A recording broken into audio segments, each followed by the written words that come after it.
James and I would often sit and talk about the topic. What's the topic of the song gonna be? We would talk about, you know, what would it be like if you were in a situation where you could not talk, you could not, you know, see, you could not hear, you didn't have arms and legs, and you basically couldn't communicate. The cerebrum has suffered massive and irreparable damage. You never know what has happened to him. Had I not been sure of this, I would not have permitted him to live.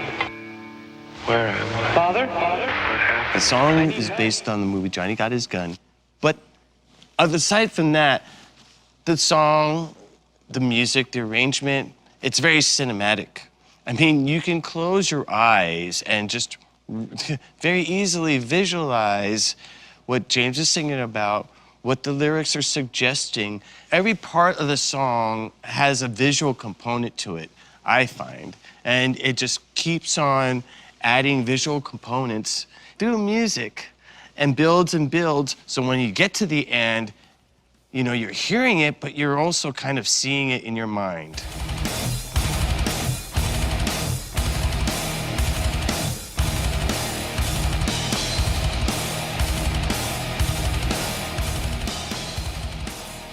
And I was really into coming up with these kind of drum patterns and give sort of almost like drum riffs, and then James would kind of just play something super percussive along with drum patterns. And certainly Bullet the Cat was not, oh, machine gun. It was some pattern that was just kind of in my head.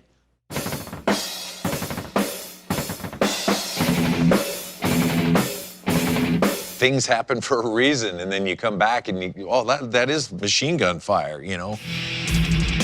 Darkness imprisoning me, all that I see, absolute horror. I cannot live, I cannot die, trapped in myself, fighting my only fear. It's Morse code. For what? SOS. Help. Song 1 represents one of our called ballad food groups. These songs are, I guess, unique in the way that they start melodic and mellow and then go through many different moods and dynamics, and usually get mellow, heavier, heavier, heavier, crazier, more relentless, and completely out of control.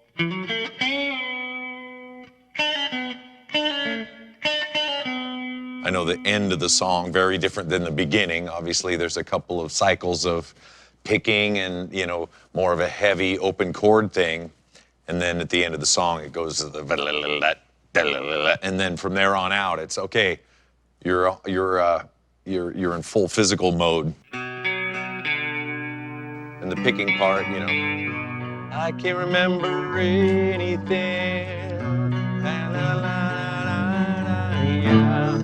So going along with the melody, but also putting in extra words, extra things here and there that are moving it along. And then in the, you know, the heavy part, landmine, it's in my sight, in my street. And you're right on with it, you know.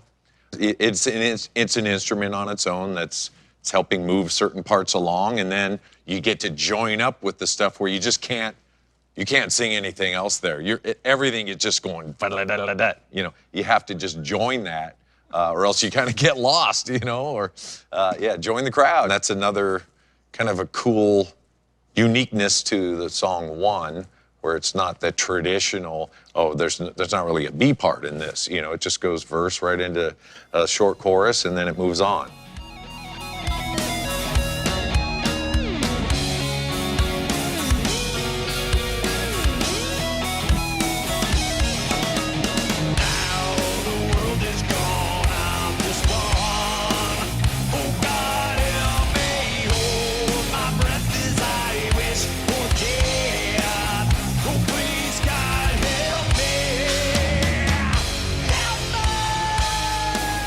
It just builds and builds and builds and builds and builds to the point where you look behind you, you're like 300 feet up, you didn't even notice it, you know?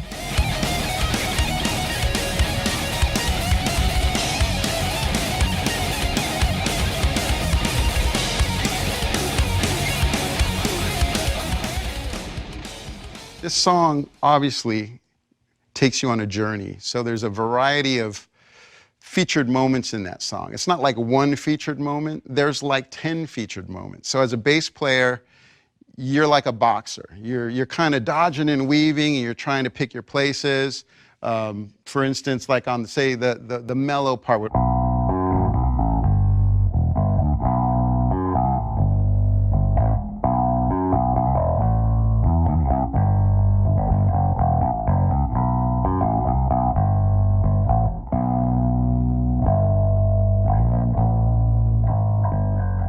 Whatever. Anyway, you get the idea. Now, all of a sudden, you're shifting gears and you're getting into this kind of a thing.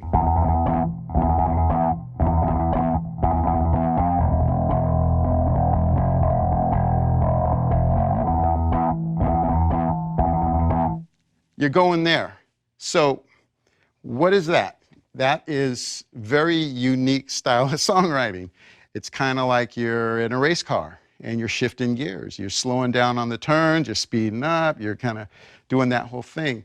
So really, one is a prime example of that, because there's a lot of different places for the instrument, the bass, to play a busier role, but also to kind of sit back and support that.